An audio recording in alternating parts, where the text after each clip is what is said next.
Assalamualaikum Sobat Kimia, perkenalkan, aku Sri Oktavianti Margono, Guru Kimia di SMA Negeri 1 Girimulyo, Daerah Istimewa Yogyakarta.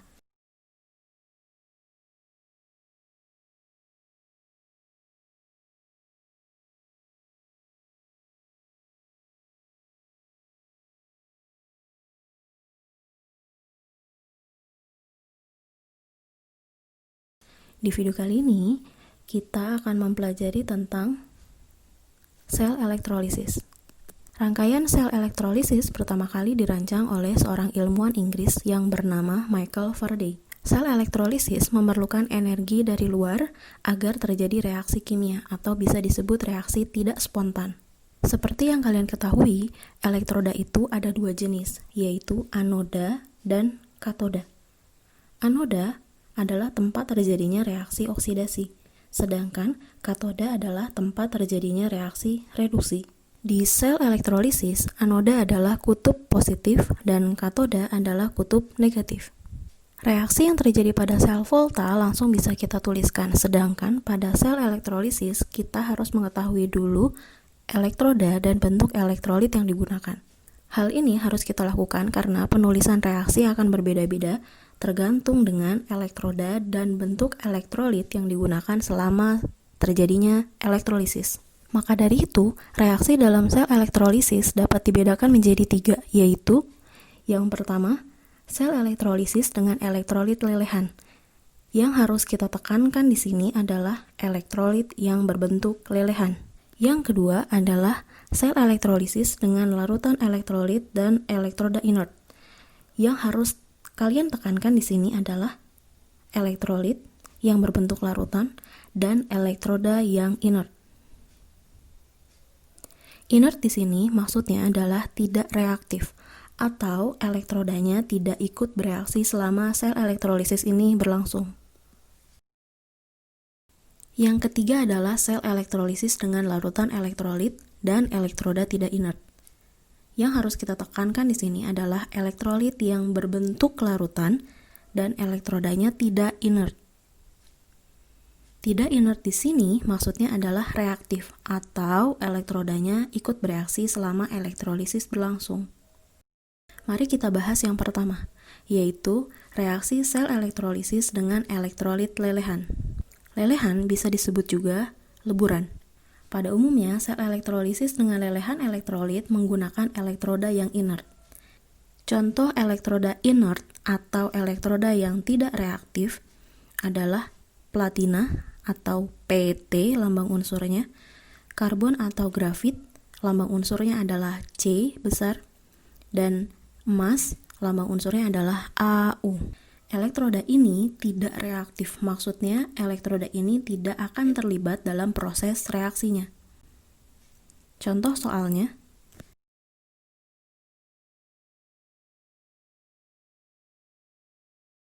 seperti yang kalian ketahui, grafit di sini adalah elektroda inert. Nah, sebelum kita mengerjakan, perlu kalian ingat kembali bahwa di katoda akan terjadi reaksi reduksi dan di anoda akan terjadi reaksi oksidasi. Sebelum kalian bisa menuliskan reaksi pada sel elektrolisis lelehannya, kita harus melakukan dulu reaksi ionisasi. Ingat, ion adalah unsur dengan tambahan muatan positif atau negatif di atasnya. Caranya adalah tuliskan unsur-unsur yang membentuk MgBr2 dulu. Kita tulis di sini Mg dan Br. Perlu kalian ingat bahwa unsur yang ditulis lebih dulu adalah unsur dengan muatan positif, dan unsur yang ditulis belakangan adalah unsur dengan muatan negatif. Jadi bisa kita tuliskan seperti ini. Mg bermuatan positif dan Br bermuatan negatif. Sekarang tinggal kalian cari tahu berapa positif muatannya dan berapa negatif muatannya dengan cara muatan Mg adalah angka yang ada di belakang Br pada senyawanya, dan muatan Br adalah angka yang ada di belakang Mg pada senyawanya. Jadi seperti ditukar gitu prinsipnya. Karena angka di belakang Br adalah 2, jadi muatan Mg adalah plus 2. Dan karena angka di belakang Mg adalah 1, Jadi muatan Br-nya adalah min 1. Selanjutnya kita setarakan jumlah atom di kiri dan kanannya. Karena jumlah Mg di sebelah kirinya adalah 1 dan di kanan pun sudah 1, maka jumlah atom Mg tidak perlu kita setarakan lagi karena sudah setara. Jumlah Br di kiri adalah 2, sedangkan jumlah Br di kanan adalah 1. Untuk menjadi sama jumlah Br di kiri dan kanan panah, maka Br di kanan harus dikali 2. Setelah setara reaksi ionisasinya, kemudian tinggal kita tulis reaksi oksidasi dan reaksi reduksinya. Prinsipnya adalah ion-ion ini dipasangkan dengan unsur bebasnya masing-masing pada reaksi oksidasi atau reduksinya. Unsur bebas dari Mg12 adalah Mg, sedangkan unsur bebas dari Br- adalah Br2. Kenapa Mg2+ menjadi Mg sedangkan Br- menjadi Br2? Karena Mg bisa berdiri sendiri membentuk logam yaitu logam magnesium, sedangkan Br tidak bisa berdiri sendiri sehingga dia harus berikatan dengan Br yang lain membentuk Br2. Maka bisa kita tulis seperti ini. Mg2+ menjadi Mg dengan fasa Mg2+ adalah liquid, sedangkan fasa dari Mg adalah solid. Seperti yang sudah kalian ketahui, reaksi itu tidak bisa disebut setara jika jumlah atom dan jumlah muatannya tidak setara kiri dan kanan. Maka harus kita setarakan dulu jumlah atomnya, kemudian kita setarakan juga jumlah muatannya. Yang pertama, kita setarakan dulu jumlah atomnya. Seperti yang kalian ketahui, Mg di sebelah kiri jumlahnya adalah 1. Mg di sebelah kanan panah jumlahnya juga 1.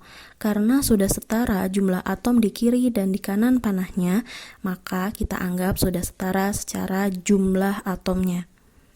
Kemudian, kita setarakan jumlah muatannya dengan menambahkan elektron di tempat yang kelebihan muatan positif. Karena muatan di kiri panah sejumlah plus 2, sedangkan di kanan jumlahnya 0, maka di sebelah kiri panah harus kita tambah elektron sebanyak 2. Jika sudah dipastikan sama jumlah atom di sebelah kiri dan kanan, maka bisa kita lanjutkan ke Br. Untuk reaksi Br bisa kita tuliskan seperti ini. Br- menjadi Br2. Br- memiliki fasa liquid, sedangkan Br2 memiliki fasa gas. Lalu, kita setarakan jumlah atom Br di sebelah kiri panah dan jumlah atom Br di sebelah kanan panah. Br di sebelah kiri panah berjumlah 1, sedangkan Br di sebelah kanan panah berjumlah 2. Sehingga, di sebelah kiri harus kita kali 2 agar setara jumlah atom kiri dan kanannya. Lalu, kita setarakan jumlah muatannya. Seperti yang kalian ketahui, di sebelah kiri ini kita memiliki muatan min 1, tapi karena tadi sudah kita kali 2, berarti muatannya akan menjadi min 2. Sedangkan muatan Br2 di sebelah kanan adalah 0, karena Br2 adalah unsur bebas. Karena muatan di sebelah kiri panah berjumlah min 2, sedangkan di sebelah kanan adalah 0, maka kita harus menambahkan elektron sejumlah 2 di sebelah kanan agar muatannya sama-sama min 2 kiri dan kanan. Setelah kalian tuliskan reaksi yang terjadi pada Mg dan reaksi yang terjadi pada Br, maka kita tinggal tentukan mana yang mengalami oksidasi dan mana yang mengalami reduksi. Seperti yang kalian lihat di Mg2+ menjadi 2- menjadi Mg, terjadi penurunan bilangan oksidasi dari plus 2 menjadi 0. Maka reaksi yang terjadi adalah reaksi reduksi. Karena reaksi reduksi yang terjadi di sini, maka reaksi reduksi ini pasti terjadi di katoda. Untuk reaksi 2Br- menjadi Br2 ditambah 2E- terjadi kenaikan bilangan oksidasi dari menjadi 0. Maka reaksi yang terjadi adalah reaksi oksidasi. Seperti yang kalian ketahui, reaksi oksidasi itu terjadinya di anoda. Setelah kalian mengetahui kedua reaksi yang terjadi di katoda dan di anoda, bisa kita jumlahkan reaksi keduanya. Di sini, kita memiliki elektron di katoda dan elektron di anoda. Elektronnya bisa kita coret kalau jumlah elektronnya sudah sama. Kebetulan di soal ini elektronnya sudah sama sehingga tidak perlu kita samakan dahulu. Jadi kalau dia sudah memiliki elektron dengan jumlah yang sama bisa langsung kita coret. Sedangkan jika jumlah elektronnya berbeda itu harus kita buat elektronnya menjadi sama di katoda dan di anoda dengan cara kita mengalihkannya. Kita mengalihkan elektronnya, tetapi bukan hanya elektron tersebut saja yang kita kali, tetapi semua komponen yang ada di reaksi yang sama dengan elektron yang akan kita kali. Sehingga, hasil gabungan dari reaksi di katoda dan di anoda adalah seperti berikut. Mg2+ berfasa liquid ditambah 2Br- berfasa liquid menjadi Mg berfasa solid ditambah Br2 berfasa gas. Atau bisa kita tuliskan seperti berikut. MgBr2 berfasa liquid menjadi Mg berfasa solid ditambah Br2 berfasa gas. Sekian penjelasan tentang sel elektrolisis dengan lelehan elektrolit, dan reaksi pada sel elektrolisis yang lain akan kita pelajari pada video selanjutnya. Aku Sri Oktavianti Margono, pamit. Wassalamualaikum.